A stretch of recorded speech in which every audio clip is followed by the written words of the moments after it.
Bismillahirrahmanirrahim. Alhamdulillah rabbil alamin wassalatu wassalamu ala asyrafil anbiya'i wal mursalin wa ala alihi wa sahbihi ajma'in. Allahumma shalli wa sallim ala sayyidina Muhammad wa ala ali sayyidina Muhammad wa la hawla wa la quwwata illa billahil aliyyil azim. Li ridha ta'ala al-Fatihah. A'udzu billahi minasyaitonir rajim. Bismillahirrahmanirrahim. Alhamdulillahi rabbil alamin arrahmanir rahim maliki yaumiddin. إياك نعبد وإياك نستعين اهدنا الصراط المستقيم صراط الذين أنعمت عليهم غير المغضوب عليهم ولا الضالين آمين بسم الله الرحمن الرحيم الحمد لله رب العالمين والصلاة والسلام على رسول الله وعلى آله سبحانك لا علم لنا إلا ما علمتنا إنك أنت العليم الحكيم اللهم افتح علينا حكمتك وانشر علينا من خزائن رحمتك يا أرحم الراحمين اللهم اجعل أعمالنا خالصة لوجهك الكريم وصلى الله على سيدنا محمد وعلى آله وصحبه وبارك وسلم Walhamdulillahi rabbil alamin. Amma ba'du. Assalamualaikum warahmatullahi wabarakatuh. Sahabat-sahabat yang saya kasihi lagi diridai oleh Allah Subhanahu wa taala. Alhamdulillah. Segala puji bagi Allah yang memberikan kita taufik dapat kita sama-sama bersyukur dengan nikmat sihat, nikmat waktu, nikmat akal dan macam-macam lagi pada malam ni. Diberi taufik oleh Allah untuk sama-sama kita meneruskan lagi kelas fardu ain kita santai-santai dengan kawan-kawan bikers kita di HKM Setia Alam. Jadi insya-Allah untuk tidak melengahkan waktu, kita bacakan kitab kita yang pertama, kitab tauhid, kitab Usuluddin. Tengok muka surat 21. Surat 21 tu kita ada kat tengah tu ni. Bismillahirrahmanirrahim. Qala Syekhul Musannif rahimahullah taala wa nafa'ana bi ulumihi fid darain amin. Insya-Allah kita cuba baca dua buah kitab malam ni. Kita baca kitab tauhid dan kitab Munyatul Musalli insya-Allah. Bermula makna hukum adat itu. Jadi sebelum ni kita dah diterangkan dengan hukum syarak. Hukum syarak dengan makna keputusan dan ketetapan yang datang daripada Allah Subhanahu wa taala. Jadi hukum syarak terbahagi kepada 5 bahagian: wajib, sunat, makruh, haram dan harus. Jadi semua tu dah diterangkan dalam bab yang lalu. Jadi malam ni tuan pengarang kitab nak menyatakan pada kita apakah yang dikehendaki dengan hukum adat. Jadi mengetahui hukum adat ni sangat-sangat penting. Sangat-sangat penting. Jadi kata musannif, bermula makna hukum adat itu ialah keputusan kebiasaan. Keputusan kebiasaan makna nak bagi tahu perkara yang menjadi kebiasaan, biasa berlaku dan biasa terjadi. Mudahnya, perkara yang biasa berlaku, biasa terjadi pada adat, pada kebiasaan. Adat tu maknanya kebiasaan lah.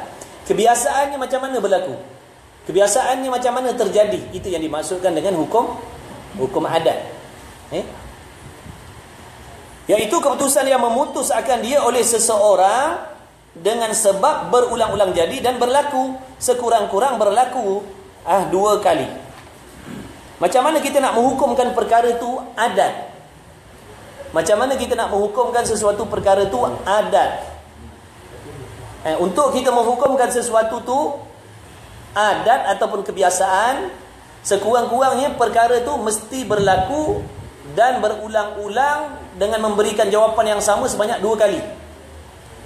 Apabila benda itu berlaku 2 kali dengan jawapan yang sama, dengan jawapan yang serupa, maka dipanggil perkara itu adat. Makna kebiasaan. Contoh, kita katakan macam pertama kali, minggu pertama kita ada buat kelas kat sini. Minggu kedua pun kita ada buat kelas kat sini. Jadi hukum adatnya di sini tiap-tiap Jumaat malam Sabtu, hukum adatnya mesti ada kelas. Betul. Mesti ada kelas. Itu orang panggil adat. Maknanya kalau benda tu baru berlaku sekali, kita tak boleh panggil pada adat. Contoh, Sidik pertama kali kita buat usrah dia datang. Contoh. Lepas tu kali kedua dia datang juga. Kali ketiga, minggu ketiga kita Abang Yus tanya, Siapa nama tadi? Sidik datang tak? Saya kata pada adat dia datang. Pada adat dia datang sebab dah 2 kali berturut-turut dia buat benda tu. Contoh macam Abang Yus, minggu pertama Abang Yus tak datang. Contoh. Minggu kedua pun dia tak datang juga. Jadi minggu ketiga sidik tanya, Abang Yus datang tak malam ni? Pada adatnya tak datang je kak. Itu contoh lah. Tapi Abang Yus datang. Dah 5 itu contoh. Apabila benda tu berlaku 2 kali berturut-turut dengan memberikan jawapan yang sama, orang panggil hukum adat. Contohnya seperti berlaku apabila makan banyak wajib kenyang. Bila makan banyak wajib kenyang. Jadi hukum wajib kenyang tu, mesti kenyang tu kerana perkara ni dah dicuba. Makan banyak pertama kali kenyang, makan banyak kali kedua pun kenyang. Jadi jatuhlah hukum adatnya, bila makan banyak wajib wajib kenyang. Wajib kenyang dan pasti kenyang kerana kebiasaannya sudah berulang-ulang begitu. Dan umpamanya banyak lagi lah contoh-contoh yang lain. Contohnya kena api dengan benda kering terbakar. Kali kedua pun sentuhkan api dengan benda kering, terbakar juga. Jadi kita jadikan hukum adat, tiap-tiap benda kering apabila kena api, bersentuh dengan api, wajib terbakar. Itu orang panggil hukum adat, hukum kebiasaan. Jadi hukum adat tu berlaku, dan berlakunya hukum adat itu atau berlaku kebiasaan berulang-ulang itu ialah 4 perkara. Yang pertamanya biasa berlaku, yakni pada adatnya berlaku ada dengan ada. Ada dengan ada, ini sifir hukum adat. Ini sifir hukum adat. Mana contohnya? Seperti ada makan, ada kenyang. Bila ada makan, ada kenyang. Jadi perkara tu perkara yang biasa, tak pelik. Tak payah panggil wartawan nak masuk TV, tak perlu. Sebab benda tu kebiasa, tak pelik. Makan banyak mesti ke ada makan, ada kenyang. Tak pelik lah, benda tu kebiasaan. Okey. Yang keduanya biasa berlaku ada dengan tiada. Contohnya seperti ada panas dengan tiada mandi. Ada panas, kita berasa panas, sebabnya tiada pelik tak Sidik? Pelik. Panas sebab tak mandi, pelik tak? Tak pelik kan? Itu sebab orang tu panggil adat. Ada panas kan? Ada panas dengan sebab tidak ada itu biasa, tak pelik pun. Yang peliknya ada panas dengan ada mandi. Ini pelik. Dia berasa panas juga tapi padahal dah mandi. Jadi benda tu menyalahi adat. Dan ketiganya biasa berlaku tiada dengan tiada, seperti tiada sejuk dengan tiada mandi. Tiada sejuk dengan tiada itu biar betul lah tu. Tak pelik lah. Tiada sejuk dengan tiada sebab apa tak sejuk? Sebab tak mandi. Tak pelik pun benda tu. Dan yang keempatnya biasa berlaku tiada dengan ada, seperti tiada lapar dengan ada makan. Tiada lapar, tak ada lapar dengan sebab ada makan. Jadi 4 benda ni orang panggil hukum adat. Apabila menyalahi 4 ni, ini yang dipanggil mustahil pada adat. Mustahil pada adat ni perkara yang menyalahi kebiasaan. Oi. Yang peliknya apabila menyalahi 4 hukum ni, itu orang panggil mustahil pada adat. Kita tengok seterusnya. Tengok live dua-dua live ni. Baik, itulah 4 perkara yang dikatakan hukum adat ataupun hukum kebiasaan yang biasa berlaku dan kebiasaan terjadi. Dan hukum adat itu terbahagi kepada 3 bahagian. Pertamanya wajib pada adat, dan yang keduanya mustahil pada adat, yang ketiganya harus pada adat. Kita kena tahu benda ni sebab kalau kita salah cakap, boleh menyebabkan kita jadi fasik. Fasik itu apa? Fasik, bukan pasik. Fasik ni maknanya orang yang tidak ada, orang yang buat maksiat dengan Allah, orang yang tidak ada harga di sisi agama Islam. Contoh macam saksi fasik. Orang ni tak ada nilai pun, sehingga tak boleh nak diambil menjadi saksi. Tak ada nilai. Orang fasik ni tak ada nilai di sisi agama. Tak, munafik tu kafir. Dia masih Islam lah. Dia masih Islam. Tapi dia tak ada harga. Harga berapa? Harga macam mana? Jangan akal lah. Harga. Tak ada harga? Dia tak ada harga. Tak ada harga. Tidak bernilai di sisi agama. Orang fasik. Jadi di antara sebab-sebab yang menyebabkan kita ni jadi fasik, tidak solat. Di antara sebab-sebab kita jatuh fasik, mengekalkan dosa kecil dan tidak mahu bertaubat daripada dosa besar, atau menyebabkan kita jatuh fasik. Kalau kita mati dalam keadaan begitu, nak tahu jatuh fasik macam mana? Nak tahu seorang jatuh fasik apabila dia melanggar perintah Allah Ta'ala tadi tu. Contoh macam kita berseronok buat benda maksiat, lepas tu kita tak nak taubat. Makna itu menunjukkan kelakuan kita pada waktu tu dalam keadaan fasik. Kalau kita mati pada waktu tu, matilah dia dalam keadaan fasik.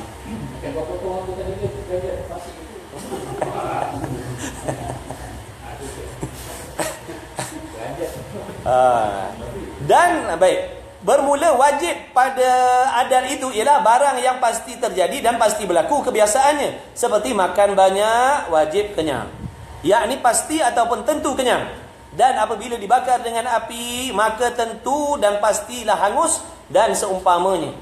Itu wajib pada adat. Wajib pada adat ni benda yang biasa berlaku. Tanam pokok pisang, keluar, wajib keluar buah pisang. Tanam pokok rambutan, wajib keluar buah rambutan. Kalau pergi mancing, wajib tak? Tu tengok adat dia lah. Kalau joran dia mahal pun, kalau joran dia mahal pun, telik kepada dia punya jadual tu, kan, pertama kali tak diikan, kedua kali tak diikan. Mana pada adat dia joran mahal pun tak dapat ikan. Dia hukum adat bagi diri dia lah. Mana kalau sekali tu dia mancing dapat ikan, itu kira mustahil pada adat. Kalau yang tiap hari dia mancing tak apa-apa. Jadi apabila benda tu sentiasa berlaku berulang-ulang, orang panggil wajib pada adat. Baik, dan yang kedua, mustahil pada adat itu ialah barang yang tidak biasa berlaku dan tidak biasa terjadi, seperti makan banyak tidak kenyang dan dibakar dengan api tidak hangus, dan umpamanya daripada perkara yang tidak biasa berlaku, yang tidak biasa jadi dan tidak biasa berlaku. Ini orang panggil, yang sekarang kita mudah cakapnya tak masuk akal. Tak masuk akal ni perkataan yang silap. Mengakal tu lagi silap. Kita jangan cakap tak masuk akal. Tak masuk akal ni dia hukum akal nanti. Tak masuk akal ni perkara yang tak boleh diterima pada akal kita sekali-kali. Contohnya ada Tuhan selain daripada Allah. Ini baru boleh kita cakap tak masuk akal. Ada Tuhan selain daripada Allah, tak masuk akal. Ada sifat lemah pada Allah, tak masuk akal. Allah tu menyerupai dengan makhluk, tak masuk akal. Makna perkara yang akal tak boleh terima sekali-kali, kerana kalau kita terima benda tu boleh merosakkan akidah. Makna menunjukkan akal kita boleh menerima yang Allah tu menyerupai yang lain. Sebab tu boleh rosak akidah. Jadi jangan kita guna perkataan tak masuk akal ni pada tempat yang tak betul. Contoh macam mukjizat Nabi SAW. Bukankah mukjizat tu perkara yang menyalahi adat?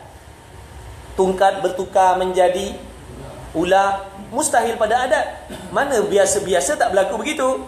Kan membelah lautan, membelah bulan, pokok tamar memberi salam kepada Rasulullah SAW, batu-batu memberi salam kepada Nabi SAW, pohon tamar menangis. Ini semua benda yang menyalahi hukum adat, bukan hukum akal, hukum adat. Kebiasaan tak berlaku macam tu. Tapi apabila benda ni berlaku di sisi Nabi SAW, di sisi para Rasul, orang panggil mukjizat. Apa arti mukjizat? Mukjizat ni perkara yang menyalahi hukum kebiasaan yang berlaku pada Nabi dan pada Rasul. Jadi seandainya bila kita dengar cerita tentang Nabi Ibrahim dicampakkan dalam api yang menggunung tidak terbakar, jadi tiba-tiba kita kata tak masuk akal benda ni, jadi kafir orang yang cakap macam ni. Sebab dia tak boleh terima benda tu, padahal perkara itu duduk dalam urusan Allah Subhanahu wa Ta'ala. Jadi duduk dalam api macam mana pun, kalau Allah tidak mengizinkan, tidak menjadikan perbuatan itu terbakar, sesuatu itu terbakar, tidak akan terbakar. Cuma yang dikatakan wajib terbakar tadi pada adat, pada kebiasaan yang berlaku pada Nabi itu, Nabi Allah Ibrahim itu perkara yang menyalahi adat. Orang panggil mukjizat. Itu wajib kita percaya. Ini yang saya maksudkan tadi. Kalau kita tak faham masalah hukum adat ni, kita boleh jatuh fasik dan kadang-kadang boleh jatuh kafir. Contohnya macam tadi, dia kata tak masuk akal Nabi pergi ke Mekah, daripada Mekah ke Masjidil Aqsa tak sampai pun berapa jam, padahal hukum adatnya nak pergi situ makan masa bulan-bulan. Dia kata mana lah, aku tak percaya, tak masuk akal lah Nabi pergi ke situ dalam masa yang singkat. Orang ni jatuh kafir kerana mengingkari mukjizat. Tu bahaya. Dah tu kalau kita tengok benda pelik-pelik, kita nak cakap apa? Cakap mustahil pada adat. Jangan kata tak masuk akal. Tak masuk akal ni mustahil pada akal. Tanam pokok durian, keluar buah pisang. Pada adat mustahil, tapi pada akal kita menghukumkan harus, sebab Allah yang menjadikan sesuatu. Kalau kita kata tak masuk akal, jatuh kita fasik dengan perkataan tu. Ataupun kita jawab begini, dia kata kat kampung sebelah tu, orang tu tanam pokok pisang, keluar buah durian musangking. Kita kata harus pada akal. Harus pada akal. Mana akal kita boleh terima. Jangan kata tak masuk akal. Tak masuk akal, jatuh fasik. Baik. Tu yang saya nak sampaikan, benda tu penting. Sebab selalu kita dengar bila kawan-kawan ataupun kita sendirilah dengar benda pelik-pelik je, menyalahi kebiasaan, kita kata tak masuk akal lagulah. Tak masuk akal lagulah.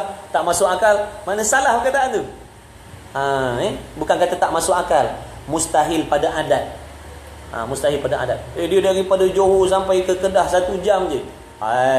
Pada adat mustahil. Tapi pada akal kata harus. Jangan kata tak masuk akal. Harus pada akal. Sebab benda tu duduk di bawah kekuasaan Allah Subhanahu wa ta'ala. Dan harus pada akal itu ialah barang yang boleh berlaku dan boleh terjadi, dan tidak berlaku dan tidak boleh terjadi, seperti kenyang apabila makan 2 pinggan, dan boleh jadi kenyang dengan kurang sedikit, dan boleh jadi kenyang dengan lebih sedikit daripada 2 pinggan. Jadi benda ni orang panggil harus pada akal, tak pelik pun. Tak menjadi kepelikan pun. Dan harus pada adat. Dan 3 perkara hukum adat ini termasuk semuanya di dalam hukum harus pada akal yang lagi akan datang disebutnya insya-Allah. Baik, kita faham begini. Hukum akal dia ada 3, hukum adat dia ada 3 tadi. Wajib pada adat, makna perkara yang mesti berlaku pada kebiasaan. Yang kedua, mustahil pada adat, yakni perkara yang menyalahi kebiasaan. Macam tanam pokok pisang keluar buah durian tadi tu. Itu orang panggil mustahil pada adat. Pada adat tak berlaku pun benda macam tu. Yang ketiga, harus pada adat. Ketiga-tiga hukum adat ni, dia duduk di dalam hukum harus pada akal. Dia masuk dalam hukum akal yang harus. 3 hukum adat tadi, dia masuk di dalam hukum harus pada akal. Baik, apa maksud harus pada akal? Harus pada akal ni, sahabat-sahabat yang saya muliakan, adalah perkara yang akal kita boleh terima berlaku, dan akal kita juga boleh terima jika tak berlaku. Mana akal kita boleh terima dua-dua. Boleh tak Allah Ta'ala nak jadikan, nak keluarkan buah pisang daripada pokok durian? Akal kita mengatakan boleh, akal kita boleh terima. Boleh tak tanam pokok pisang keluar buah durian? Akal kita boleh terima. Boleh tak Allah Ta'ala nak ubah kehidupan kita daripada duduk atas darat, tukar jadi ikan duduk dalam air? Boleh tak Allah Ta'ala nak buat begitu? Boleh. Allah Ta'ala maha kuasa. Itu orang panggil harus pada akal. Harus pada akal ni adalah sesuatu perkara yang boleh diterima pada akal kita kedua-dua belah pihak. Berlaku pun akal kita boleh terima, tak berlaku pun akal kita boleh terima. Kerana perkara itu duduk di bawah urusan pentadbiran Allah yang maha kuasa. Baik, jadi mana-mana mudahnya bila kita tengok benda yang berlaku pada adat ni menyalahi adat, maka kita katakan harus pada akal. Kita tengok ada kawan kita, dia ada kelebihan, motor dia boleh jalan atas air, tak payah jalan atas jalan raya, atas sungai pun dia boleh jalan macam biasa. Pada adatnya mustahil, tapi pada akal kata harus kalau Allah nak izinkan. Biasa balik ke Melaka naik motor, malam ni saya balik terbang je contoh. Pada adatnya mustahil, tapi pada akal harus. Benda tu duduk bawah kekuasaan Allah. Tak menjadi kepelikan. Habis. Tambihun. Bermula mengetahui hukum adat itu suatu perkara yang baik.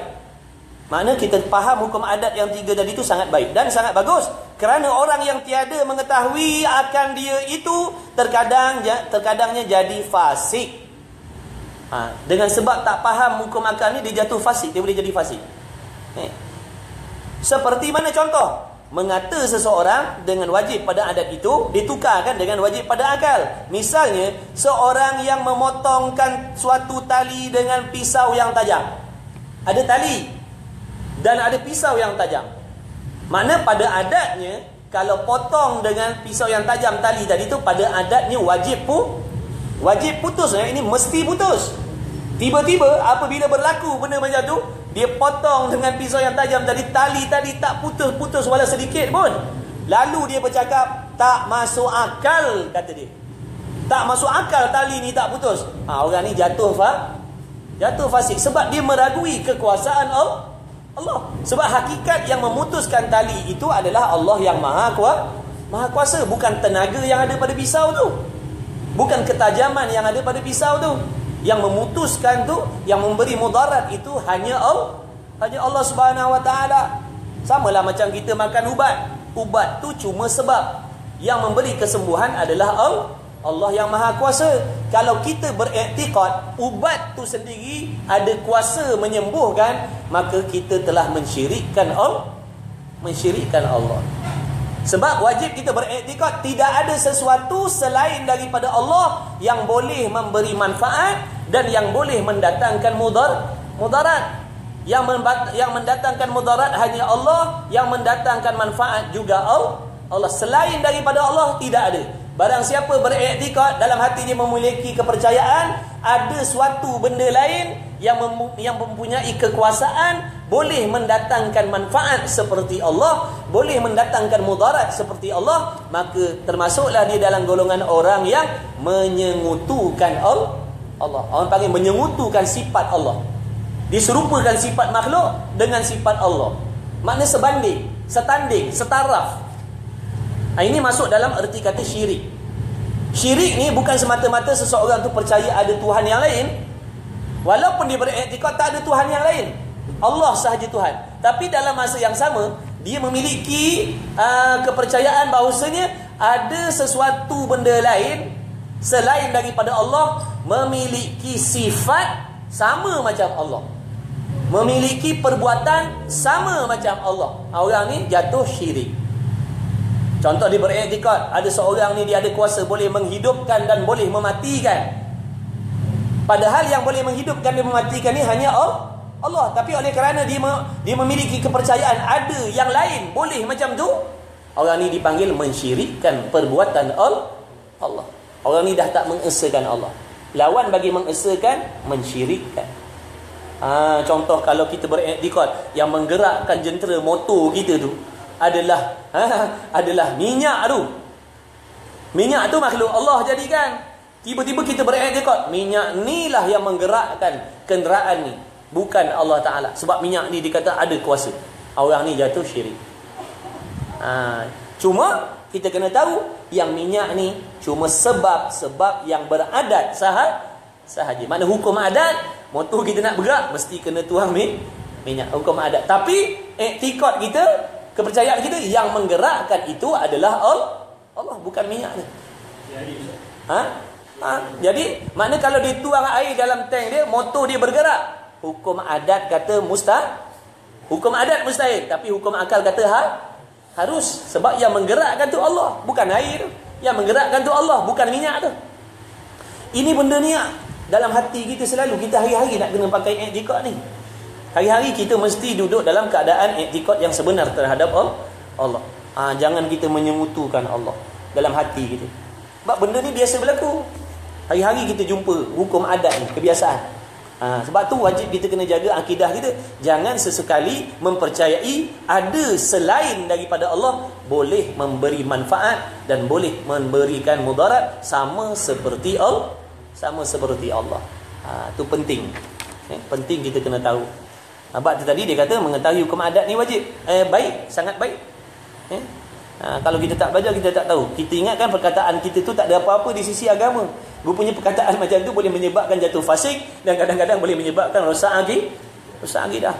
Dia dengar cerita peristiwa Isra' Mi'raj, dia kata mana boleh, tak masuk akal lah nak naik ke langit. Orang sekarang nak naik langit kena pakai jet, kena pakai roket. Ni tiba-tiba tak ada pakai apa-apa boleh naik ke langit. Akal aku tak boleh terima. Contoh dia cakap begitu, maka murtadlah dia, na'udzubillah. Sebab dia meragui mukjizat Nabi sallallahu alaihi wasallam.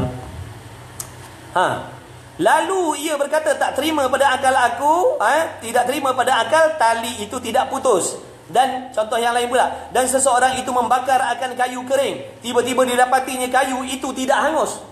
Kayu kering, simbah petrol lagi, sentuhkan dengan api, tak terbakar.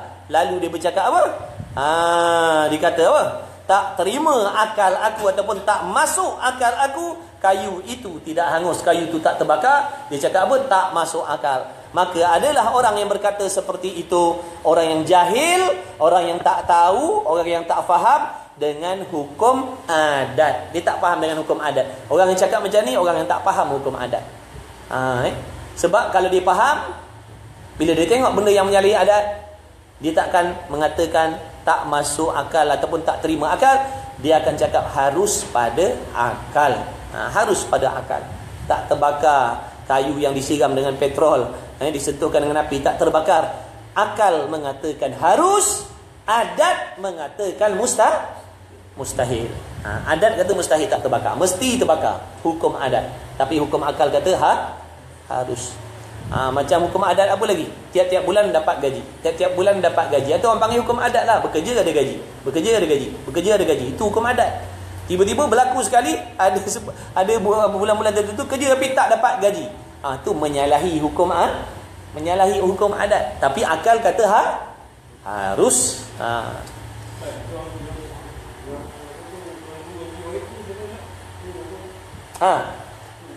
Yang berlaku pada Tuan Guru Haji Abdul Wahid tu, yang tuang air dalam kereta tu, yalah, itu orang panggil karomah.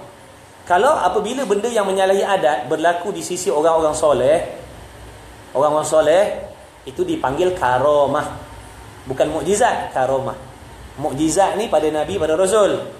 Kalau benda pelik-pelik berlaku pada orang-orang soleh-solehah, namanya karomah. Kemuliaan yang Allah Ta'ala bagi dengan sebab kedudukannya di sisi Allah. Boleh pergi ke satu tempat dalam masa yang begitu singkat. Pada adat mustahil. Tapi pada akal harus. Sebab tu duduk bawah urusan Allah. Apa nak peliknya?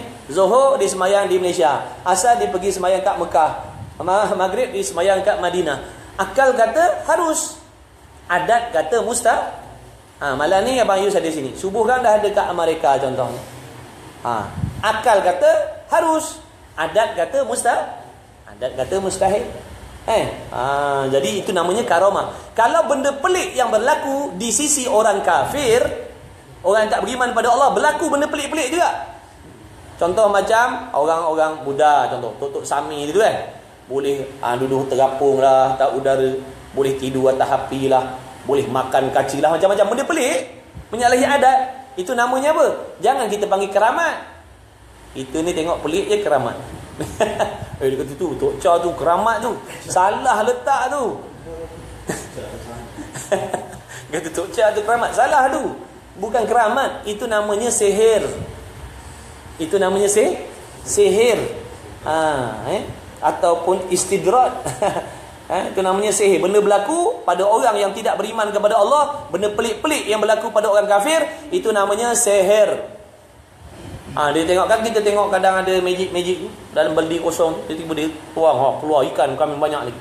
Ada dalam, kita tengok dalam Facebook.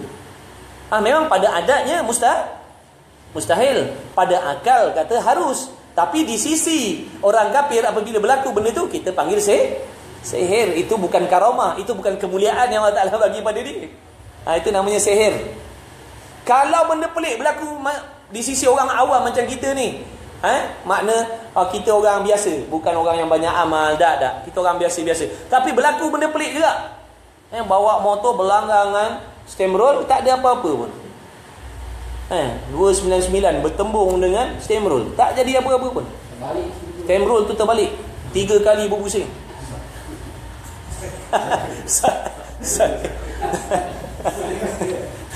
Itu kita nak kata apa tu? Sebab pada adat mesti pada adat mesti mati. Tapi bila berlaku benda tu pelik, akal boleh terima tak? Akal boleh terima tak benda tu? Akal boleh terima sebab itu duduk di bawah kekuasaan Allah. Tapi kita nak namakan apa tu? Nak panggil mukjizat, memang tak kena lah. Sebab berlaku pada orang biasa. Nak panggil karamah, kita bukan orang-orang soleh. Itu namanya ma'unah. Ma'unah ni semata-mata pertolongan Allah. Jangan cuba lagi sekali. Al-ma'unah.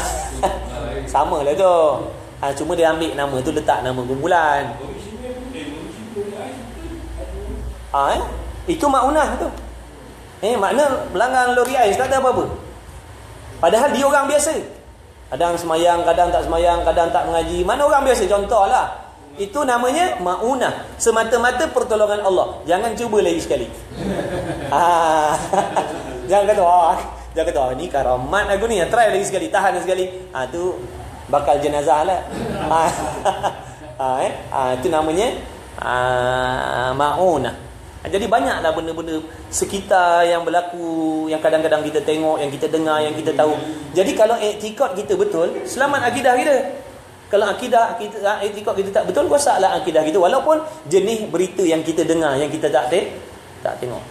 Selalu kita dengar perbualan, bila tengok benda pelik-pelik, mesti kebanyakan orang akan cakap tak masuk akal.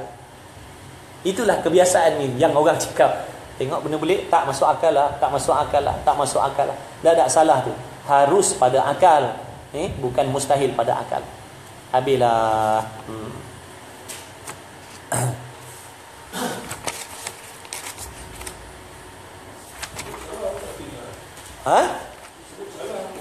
Sebut salah pun tak boleh. Sebab tu kena ada ilmu.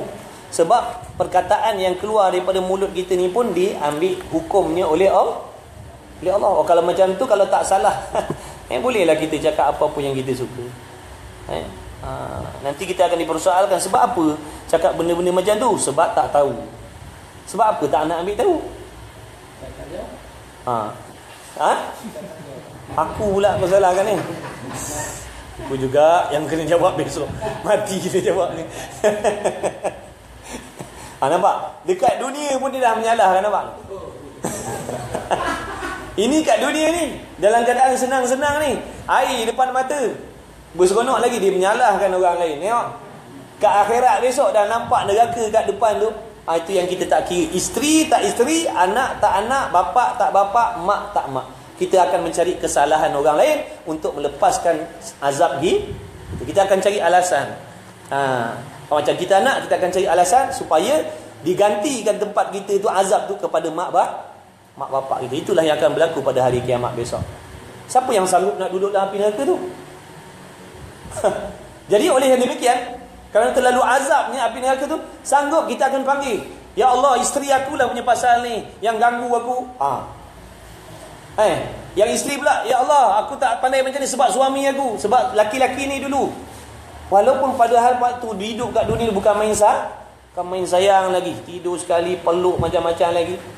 Tapi di hari kiamat besok kita akan saling mendakwa di antara satu dengan yang lain. Sebab nak melepaskan diri daripada azab Allah. Tak ada siapa yang sanggup tu. Oleh kerana tak sanggup tu, kita akan menyalahkan tak kira siapa. Walaupun bapa kita sendiri, walaupun isteri kita, walaupun suami kita, walaupun anak-anak kita, yang kita waktu malam kita nak tidur, kita cium dia, bacakan buku macam-macam, sayang. Tapi hari kiamat besok kita akan cari kesalahan dia, nak melepaskan kita daripada azab Allah. Tu. Hari kiamat berlaku macam tu. Akan mendakwa, nak melepaskan diri daripada azab api neraka. Kita orang beriman. Rider pun kita Muslim, kita mukmin, kita yakin, percaya adanya berlaku hari kiamat, hari kebangkitan, hari pembalasan. Betul.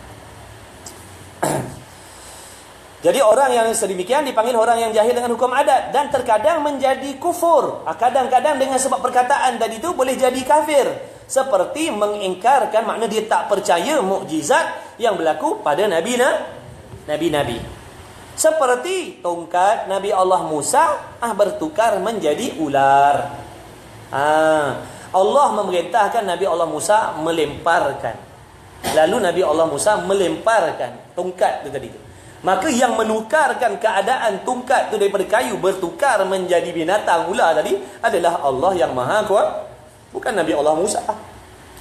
Menghidupkan orang mati bukan Nabi Allah Musa. Allah yang Maha Kuasa yang menghidupkan. Cuma pada adatnya mustahil. Pada akalnya harus. Sebab segala sesuatu itu duduk di bawah urusan Allah Subhanahu wa taala. Dan Nabi Allah Ibrahim tidak hangus dibakar oleh Raja Namrud. Raja Namrud ni dia punya marah dengan Nabi Allah Ibrahim kerana Nabi Allah Ibrahim ni memecahkan dia punya patung-patung di kuil ni. Sebab pada waktu tu dia ada hari perayaan setiap tahun, dia ada perayaan menyembah berhala tu. Jadi pada waktu hari perayaan tu, contoh macam ada 2-3 hari. Hari pertama dia pergi, keadaan masih elok. Hari kedua dia pergi tengok patung-patung yang kecil-kecil tadi tu semuanya habis hancur lebur dah. Dia ada patung yang kecil, ada yang besar, ada yang paling besar sekali.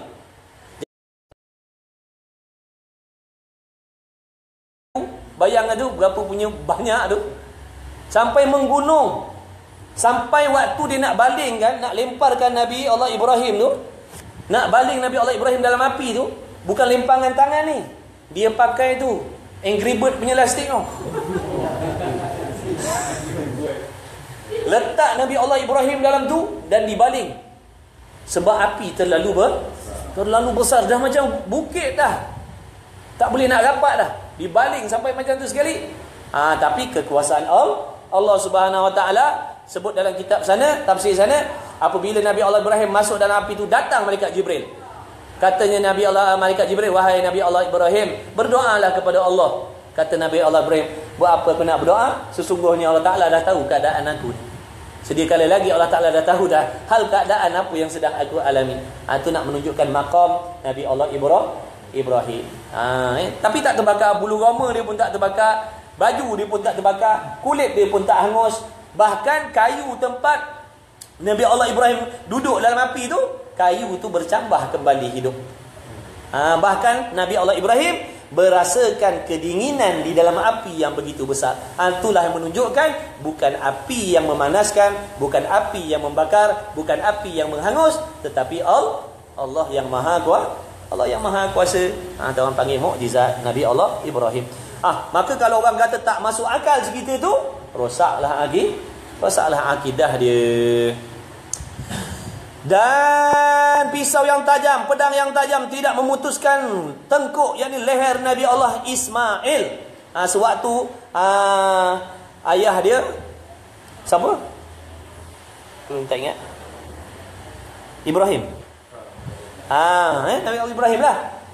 Diperintahkan supaya menyembelih anak dia. Itu ujian dia daripada Allah. Dah letak dah heret dah, tak jadi apa-apa. Bahkan Allah Ta'ala menukarkan, menggantikan tempat Nabi Allah Ismail dengan seekor kibash. Itulah nak menunjukkan bukan ketajaman pisau itu yang melukakan, yang memutuskan, tetapi yang melukakan itu adalah Allah yang Maha Kuasa. Cuma perkara itu pada adatnya mustahil. Tapi pada akal kita terima, sebab benda tu urusan Allah Subhanahu Wa Taala. Maka semuanya itu mustahil pada adat. Mana cerita-cerita mukjizat tadi semuanya mustahil pada adat. Mana pada adat takkan berlaku benda macam tu. Mustahil berlaku pada adat benda macam tu. Namun harus pada akal. Mana akal boleh terima kerana benda tu duduk di bawah kekuasaan Allah. Bukanlah mustahil pada akal dan bukanlah pula wajib pada akal. Wal yata'ammal, makna hendaklah kamu perhati. Wallahu a'lam. Jadi alhamdulillah malam ni kita dah tahu dah makna apakah itu hukum adat dan apakah maksud hukum harus pada akal. Harus pada akal ni adalah sesuatu perkara yang akal kita boleh terima berlaku dan tidak berlaku kerana akal kita beriman, percaya kepada kekuasaan Allah Subhanahu wa taala. Habis satu kitab lagi yang terakhir, Amuniyatul Musalli, muka surat 30-40. Muka surat 40. Muka surat 40. Qala Syekhul Musannif rahimahullah taala wa nafa'na bi ulumi fid daraini amin. Adapun menghadap kiblat itu kesempurnaan. Betul? Hujan? Hujan. Rahmat, ya rahmat. Pergi Lemang hujan-hujan boleh. Baju, jaket, helmet. Hujan. Tapi tak lebat. Gerimis. Dah bawa masuk dalam kan? Tak apa. Adapun menghadap kiblat itu kesempurnaannya di dalam 3 perkara. Jadi menghadap kiblat dalam sembahyang. Ini cerita pasal solat pula. Adapun menghadap kiblat itu kesempurnaannya di dalam 3 perkara. Yang pertama, bahawa engkau hadapkan kiblat dengan dadamu. Jadi dada kita ni wajib. Kalau kita berada di hadapan bangunan Kaabah, wajib kita yakin yang dada kita menghadap kepada pihak Kaabah. Kalau kita berada jauh daripada bangunan Kaabah, dengan makna kita tak nampak Kaabah tu, contoh macam di sini, cukup sekadar hati kita zon. Zon ni makna berat sangka kita menghadap kepada pihak kiblat. Faham tu? Menghadap kepada pihak kiblat. Ni orang panggil pihak kiblat. Dalam 45 darjah tu orang panggil pihak lagi. Contohnya kiblat yang asal straight. Tapi saya ke kanan sedikit. Macam ni. Ini masih lagi dalam pihak tak membatalkan sembahyang saya. Ataupun ke kiri sikit macam ni. Ini masih lagi dikatakan pihak kiblat. Sah sembahyang kita. Masuk di dalam syarat sah sembahyang, iaitu menghadap kiblat. Tapi kalau Kaabah di hadapan mata kita, wajib kita yakin dada kita menghadap kiblat. Kalau Kaabah depan mata kita, kita solat begini. Makna dada kita tak bertepatan dengan Kaabah. Tak sah kita sembahyang. Dalam bot ke, dalam perahu ke, dalam feri ke. Makna wajib waktu nak angkat takbiratul ihram tu, wajib kita menghadap kiblat. Kita kena tu tak ada masalah. Sebab benda tu orang panggil darurah. Darurah, benda tu tak boleh nak kawal. Mesti menghadap kiblat. Begitulah juga kita boleh sembahyang duduk. Macam dalam kereta api boleh sembahyang duduk. Kan? Dalam bot boleh sembahyang duduk. Sebab keadaan gitu darurah. Kalau kita sembahyang berdiri kan terjun dengan laut kan. Ada pernah dulu waktu kita balik naik kereta api tangga bergoyang-goyang macam tu. Adalah seorang hamba Allah tu. Saya kata sembahyanglah duduk. Sebab kita ni dalam keadaan darurah, dalam kereta api tak boleh berdiri. Tak apa. Tak apa. Sembahyang kan kejas. Itulah orang cakap tak nak dengar. Tak sah lah. Tak sah sebab dia diharuskan duduk. Makna dia akan menyebabkan dia banyak buat pergerakan, padahal syarat memberikan keharusan dia boleh duduk. Kecuali macam kapal yang besar tak bergoyang mana, tu kenalah berdiri. Kalau dalam kapal terbang naik kapal terbang pun sama lah. Kalau kapal terbang gitu tu jenis stable, ini tak ada goyang-goyang pun, kenalah berdiri. Yang disuruh duduk tadi apabila keadaan tu tidak sesuai untuk berdiri, tak boleh nak berdiri, barulah harus duduk. Dah.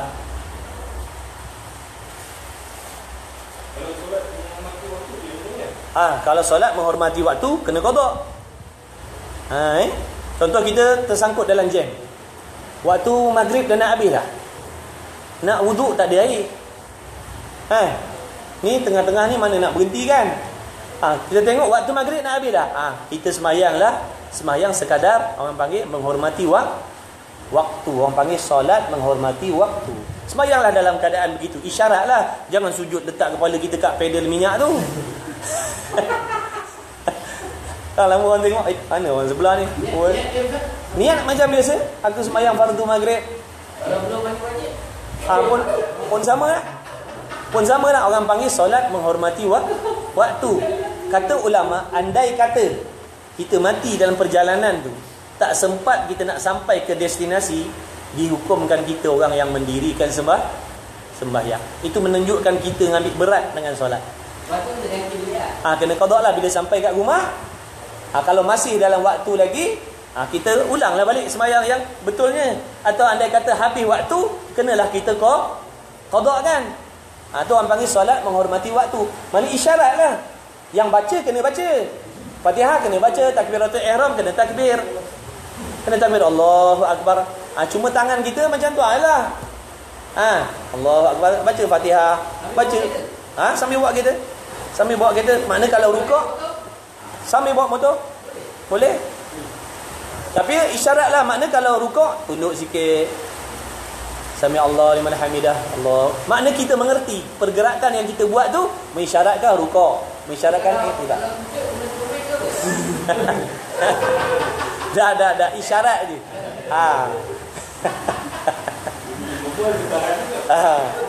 Aduh, susah Pak nak murid lagu ni. Pemain tak boleh. Kalau saya tengok banyak budak komen. Tahu dia Tengah solat kita nak sangka baik lah tu. Dah. Isyarat saja. Apa tu sampai kat rumah qada semula. Baik, yang keduanya bahawa engkau hadapkan kepada Allah Taala dengan hatimu. Maksud dalam solat tu hati kita mestilah menghadap kepada Allah. Menghadap kepada Allah ni makna mengingat. Sentiasa mengingati Allah dalam hati sewaktu sembahyang. Makna jangan mengingati perkara yang tidak bersangkut paut dengan urusan sembahyang. Jangan. Ingat bini ke, ingat anak ke, ingat kerja ke, ingat motor ke, ingat kereta ke, ingat duit ke. Dah benda tu tak ada hak hadir dalam hati kita waktu kita sembahyang. Makna kita usahalah lawan benda tu. Usaha. Dan ketiganya bahawa engkau khusyuk dan tawaduk. Khusyuk ni makna sentiasa hati kita tetap mengingat Allah dan bersibuk berbimbang mengingati perkara yang bersangkut paut dengan urusan sembahyang. Dan tawaduk makna hati kita merendahkan diri hati kita dalam sembahyang, mengaku, ya Allah aku banyak dosa, aku banyak maksiat, aku banyak melupakan perintahmu, ya Allah aku banyak makna macam-macam lah. Merendahkan diri dengan Allah. Jangan kita kata, ya Allah aku tak berapa nak berdosa sangat. Jangan lagu tu. Ya Allah aku adalah buat dosa, tapi tak adalah macam kawan aku si Polan tu. Itu orang panggil masih lagi nak meninggikan diri. Jangan makna sehabis-habis menghinakan diri kita dengan Allah. Ya Allah akulah orang yang paling banyak salah lagi. Akulah orang yang paling banyak dosa denganmu ya Allah. Contoh begitulah. Tu pandai-pandailah kita bermunajat sendiri bagaimana cara kita merendahkan diri. Kata Nabi SAW, barang siapa yang merendahkan dirinya dengan Allah, Allah Ta'ala mengangkat martabatnya, darjatnya di sisi Allah setinggi-tinggi darjat. Barang siapa meninggikan diri, Allah Ta'ala merendahkan dia serendah-rendah martabat. Jadi siapa yang merendahkan diri, walaupun dia orang hebat, tapi dia merendahkan diri, Allah angkat martabatnya di sisi Allah. Sangat-sangat mulia. Tapi kalau dia mulia, dia merasakan diri dia mulia, Allah letak dia serendah-rendah martabat. Makna tawaduk, merendahkan diri kita dengan Allah Subhanahu wa taala. Dalam solat mesti kena ada. Inilah orang panggil kelakuan sembahyang yang batin. Inilah yang dimaksudkan dengan kelakuan sembahyang yang batin. Makna yang tak nampak dilihat dengan mata. Kelakuan hati kita tu. Pada zahirnya berdiri, pada zahirnya tunduk. Rupa-rupa hati pun ada dia punya kelakuan. Waktu berdiri tu merasakan diri kita menyerahkan segala urusan kita dengan Allah. Menyerah diri pada Allah. Serah pada Allah. Ya Allah kau maha kuasa, nak buat apa pun pada diri aku. Kau maha kuasa nak buat apa pun pada diri aku ya Allah. Aku menyerah, aku mengaku aku berdosa. Aku mengaku aku bersalah. Tetapi ya Allah dengan rahmat dan belas kasih-Mu, ampunkanlah dosaku. Walaupun aku tahu kau makna berkuat, kau nak tarik nyawa aku sekarang pun boleh. Kau nak umbarkan aku dalam neraka pun boleh. Tapi dengan rahmat-Mu ya Allah, ampunkanlah aku yang banyak dosa. Itu contoh. Lebih-lebih lagi waktu kita sujud, ya Allah aku meletakkan kepala aku yang mulia ni di atas bumi, tempat dipijak-pijak ni, sebagai tanda bukti aku mengaku dan aku percaya tidak ada Tuhan selain daripada Kau ya Allah. Aku membuktikan kepercayaanku dengan aku sujud kepadamu ya Allah dalam hati. Tu orang panggil kelakuan hati di dalam sembahyang. Dia ada markah lain tu. Tu kesempurnaan. Kalau tak, makna sembahyang kita tu kulit aja lah isi dia. Mana kelakuan kulit dia, berdiri, rukuk, sujud, tapi hati kita entah mana-mana melayang. Makna sembahyang kita tu kosong je lah, kulit aja. Isinya tak ada. Lebih-lebih lagi kalau kita sembahyang seorang. Kalau kita sembahyang seorang, pahalanya sangat-sangat bergantung kepada selama mana kita mengingati Allah. Kalau daripada takbir, hati kita tak ada ingat langsung pun sampai ke salam, sembahyang kita hanya sah, tapi tak dapat apa-apa pahala. Adapun kalau kita solat berjamaah, walaupun hati kita tak khusyuk daripada awal sampai habis, tetap kita mendapat pahala yang sempurna dengan sebab kelebihan sembahyang berjamaah. Walaupun tu imam dengan dia punya makmum, dalam fikiran dia daripada takbir tadi ingat track contohnya. Daripada takbir ingat track sampai salam, imam dengan makmum sekali semua. Kita ni kan turn 1, turn 2, turn 3. Imam pun macam tu, makmum pun macam tu, tetap dia mendapat pahala yang sempurna dengan sebab kelebihan solat berjamaah. Jadi kalau kita nak kita dapat pahala yang sempurna, sentiasalah melakukan solat berjamaah. Bukan syarat di masjid, bukan syarat di surau, dengan keluarga kita lah. Sebab di sisi kita mazhab Syafi'i, solat di masjid ni sunat muakkad. Makruh kalau kita tak pergi solat di masjid berjamaah. Tapi makruh tu boleh hilang apabila kita solat berjamaah di rumah dengan isteri kita, dengan anak-anak kita. Makna kita tak dihukumkan makruh. Sebab di sisi mazhab kita sunat muakkad solat berjamaah. Ada pun contoh macam mazhab Hanafi, mereka wajib. Orang yang berjiran dengan masjid wajib sembahyang 5 waktu berjamaah. Kalau dibuat kat rumah tak sah. Sebab tu kita tengok di sebelah sana 5 waktu masjidnya penuh, macam solat Jumaat. Sebab mereka wajib berjamaah. Tak sah sembahyang di rumah. Kalau dia sembahyang kat rumah, hukumnya haram di sisi mazhab mereka. Di sisi mazhab kita tidak. Mazhab kita Syafi'i, makruh kalau tak pergi solat berjamaah di masjid. Tapi makruh tu boleh hilang dengan kita menunaikan solat berjamaah di rumah dengan isteri kita contoh. Tetap pahalanya sempurna walaupun dengan isteri, walaupun seorang je jemaahnya isteri kita, walaupun seorang je jemaah anak kita. Sembahyanglah jemaah di rumah. Sebab tu suruh berkeluarga tu, orang panggil hikmah, disuruh berumah tangga tu supaya ta'awanu, tolong menolong di antara satu dengan yang lain untuk mendekatkan diri dengan Allah. Dulu kita seorang, kita tak dapat nak dapat pahala macam tu berganda-ganda. Tapi dengan adanya isteri kita, dapat kita solat berjamaah. Tiap waktu dapat pahala sempurna. Gini-gini lah Zuhur kita jadi imam, Asar isteri kita jadi imam, kita jadi makmum. Kalau malam Maghrib Isyak suruh dia jadi imam.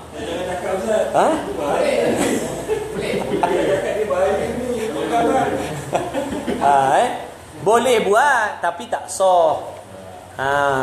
Janganlah. Ini bukan Aminah Wadud punya pelajaran. Tak boleh, orang perempuan tak boleh jadi imam bagi orang laki-laki. Walaupun dia tak boleh. Jadi orang perempuan tak boleh jadi imam pada orang laki-laki yang baligh, kecuali dia nak mendidik anak-anak dia sembahyang, anak-anak dia yang laki-laki, tu tak ada masalah. Yang belum baligh kan, dia nak mendekatkan, nak ajar anak dia solat, tu tak ada masalah. Macam kita ni nak ikut dia orang rumah kita jadi imam tak apa? Tak boleh. Kan kita suruh dia sujud, tak bangun-bangun kau. Dah on pula. Sebab tu lah orang perempuan tak boleh jadi imam kan. Kita suruh dia rukuk, suruh dia sujud. Tak jadi semayang, jadi benda lain juga pulang kan.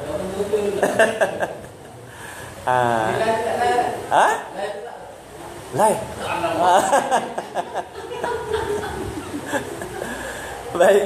Yang ketiga, ada pun niat, maka kesempurnaannya itu 3 perkara. Pertama, bahawa engkau ketahui apa sembahyang yang kau nak dirikan. Kita dalam niat ni mana lintasan hati. Ingat ni, selalu saya ulang benda ni. Niat ni wajib kita lintaskan, hadirkan, datangkan sewaktu kita mengangkat takbiratul ihram. Dalam niat ni perlu ada 3 benda je. Mana dalam lintasan hati kita tu mesti ada 3 ni. Bila 3 benda ni ada, maknanya kita dah menghadirkan niat sembahyang. Ulang balik. Yang pertama, qasad. Qasad ni makna kita tahu, kita sedar, kita faham, aku sembahyang. Aku sembahyang. Itu namanya qasad, tujuan. Ta'arud. Ta'arud ni makna mengingatkan solat yang kita nak buat ni solat fardu. Dalam lintasan hati kita tadi makna aku sembahyang fardu. Dalam lintasan tu kita tahu yang kita nak solat fardu. Sebab apa kena ingatkan fardu? Kerana nak membezakan sembahyang tu daripada sembahyang sunat. Kalau kita tak niatkan dalam hati, tak melintaskan fardu, maka solat tu dihukumkan sunat. Kemudian yang ketiga, ta'yin. Ta'yin ni dengan makna kita menentukan waktu, jenis waktu. Zuhur ataupun asar ataupun maghrib, isyak, subuh. Jadi dalam niat yang wajib, dalam niat 3 je. Aku sembahyang fardu zuhur. Mana bila kita angkat takbir Allah, dalam hati kita, lintasan hati tu, aku sembahyang fardu zuhur. Itulah dia niat sembahyang. Bukan kita membaca sahaja dalam hati kita sahaja aku sembahyang fardu zuhur. Itu namanya berkata-kata dalam hati. Itu namanya hadisun nafsi. Bercakap dalam hati. Itu bukan niat, itu bercakap dalam hati. Niat ni dia lintasan. Dalam masa yang begitu singkat, kita mengingat, memahami, mengetahui 3 benda tadi. Aku sembahyang fardu zuhur, aku sembahyang fardu asar, aku sembahyang fardu isyak, aku sembahyang fardu subuh. Adapun yang 4 rakaat tu hukumnya sunat. Mengingatkan 4 rakaat tu sunat. Kerana Allah tu sunat. Menghadap kiblat tu Yang wajib 3 ni je. Itu kalau sembahyang seorang. Kalau sembahyang berjamaah, tambah satu lagi, makmum. Mana aku sembahyang fardu zuhur, makmum. Kita reti lintasan tadi tu. Aku sembahyang fardu zuhur, makmum. Aku sembahyang fardu isyak, makmum. Aku sembahyang fardu asar, makmum. Aku sembahyang fardu subuh, makmum. Aku sembahyang fardu Jumaat, makmum. Hasillah niat dia. Tak perlu nak panjang-panjang sampai putus nafas, sampai buka silat kuntau semua. Allah Akbar. Macam mana? Tak masuk kata. Sebenarnya dia tak faham apa maksud niat. Jadi bila kita dah tahu benda tu ada dalam lintasan tu, makna kita dah tahu benda tu ada, sudah kalau takbir kita. Ini di antara sebab kadang-kadang kita jadi was-was. Belum masuk lagi. Tu kan dah sampai iyyaka na'budu wa iyyaka nasta'in ihdinas siratal mustaqim. Astagfirullahalazim. Usolli farda. Dah nak waladhdallin amin dah. Ulang balik. Astagfirullahalazim. Bila kita dah buat benda macam ni, syaitan memang sangat-sangat suka. Dia kata orang ni memang kena hakal. Jadi hakal ni pegangan syaitan. Dia suka mengakal dia. Jadi dia hakal kita. Dia tahu dia tahu orang ni memang mudah kena hakal. Jadi dia tipu lagi. Sembahyang yang seterusnya dia tipu lagi. Ini yang menjadi penyakit was-was ni. Dia semakin berat. Tak, itu was-was tu memang kuat tak? Itu kita semayang kan? Tu makna kita jangan layan kan. Bila kita dah ada ilmu, kita dah tahu makna benda ni tadi dah ada dah 3 dia tadi. Buat apa kita nak ulang balik? Tapi orang yang selalu kena tipu ni orang yang tak ada dia tak ada ilmu, dia tak tahu. Sebab was-was ni kalau kita layankan dia akan menjadi semakin berat. Pernah berlaku ada orang datang mengadu. Dia kata, anak saya tiap-tiap kali sembahyang siap minta saya tolong temankan duduk kat sebelah. Habis sembahyang tanya, mak cukup tak rakaat? Sampai macam tu sekali. Berat tak berat ni? Kalau penyakit was-was ni kita layankan, dia akan menjadi berat. Lagi satu, Tok Guru saya pesan, jangan kita ketawakan orang yang ada penyakit was-was. Makna ada harapan kita kena tu. Jangan ketawakan. Jangan ketawakan. Penyakit was-was dia akan jadi macam tu. Bila kita dah tahu 3 benda ni tadi dah ada dalam niat, dah lah. Niat dah tu. Apa kita nak ulang-ulang lagi? Kadang dah waladhdallin. Astagfirullahaladzim. Sholli farda. Ulang balik. Ni jadi masalah. Nanti dia akan jadi tabiat. Dah jadi tabiat, payah nak ulang dah. Ya, awal masuk ke maki ni. Cuma ikut. Yang pertama niat. Yang keduanya bahawa engkau ketahui bahawasanya engkau berdiri antara di hadapan Tuhanmu. Jaga. Ini ayat mutasyabihat ni. Ini yang dimaksudkan ayat mutasyabihat. Mana engkau ketahui bahawasanya waktu kau solat tu kau berdiri di hadapan Tuhan.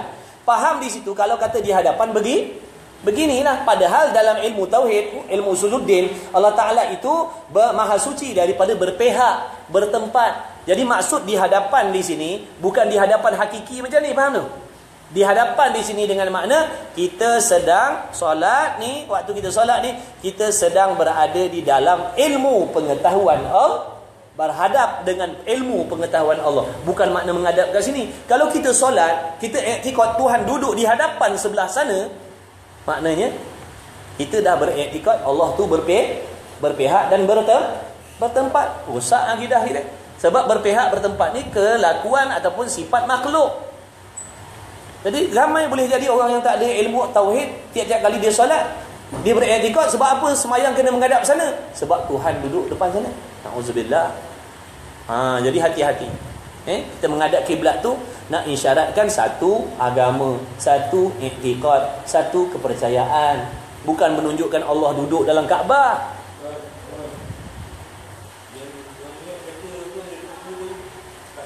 Qasad ta'arud ta'yin. Nabi tak buat. Dia masalah Nabi tak buat. Tak semestinya perkara yang Nabi tak buat itu, perkara itu dilarang di sisi agama. Tak semua perkara yang Nabi tak buat, tak semestinya benda tu Nabi tak buat, benda tu dilarang oleh agama. Tak semestinya benda tu Nabi tak cakap, benda tu dilarang pada agama. Sebab tu kita kena bersandarkan kepada ijma' ulama'. Kerana dalam Quran dan hadis tidak semua hukum hakam dinyatakan secara terang dan jelas dalam Quran dan hadis. Ada tempat-tempat, ada ayat-ayat Quran dan hadis-hadis yang menerangkan secara nyata. Boleh ambil terus daripada Quran, boleh ambil terus dalam hadis. Tapi ada juga tempat-tempatnya sesuatu perkara itu hukumnya terselindung di sebalik itu.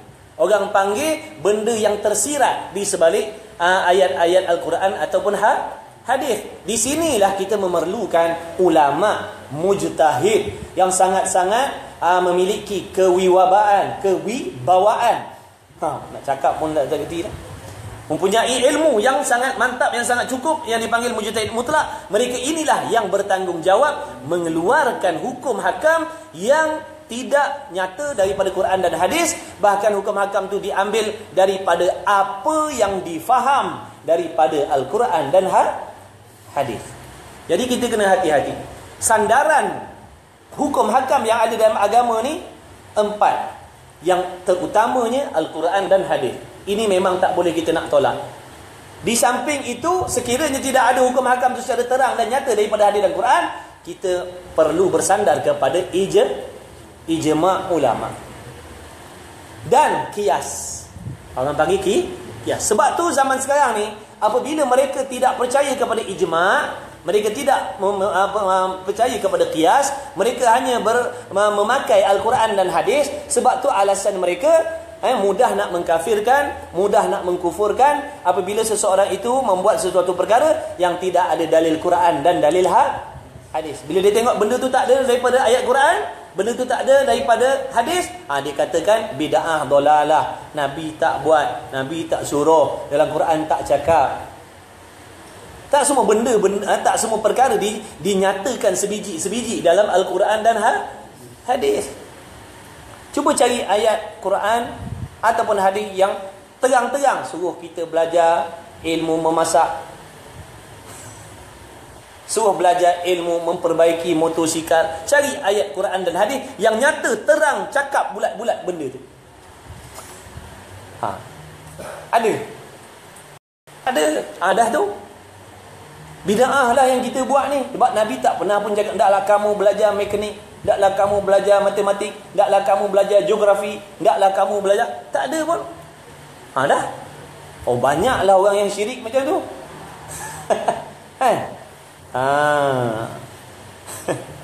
Jadi jangan kita bermudah-mudah. Kita kena faham sumber hukum hakam daripada 4. Al-Quran, hadis, ijma' ulama dan juga qiyas. Bukan 2 saja. Bukan 2 saja. Sebab faham 2 ni aja yang terbit hukum hakam. Ini yang jadi mengelirukan masyarakat. Baru-baru ni ada orang, dia kata ustazah duduk dalam TV, duduk mengajar, Kalau dalam sembahyang kita boleh berdoa cakap dalam bahasa Melayu. Dalam solat kita nak berdoa boleh berdoa dalam bahasa Melayu. Ni ustazah dalam TV cakap, siapa tak tahu.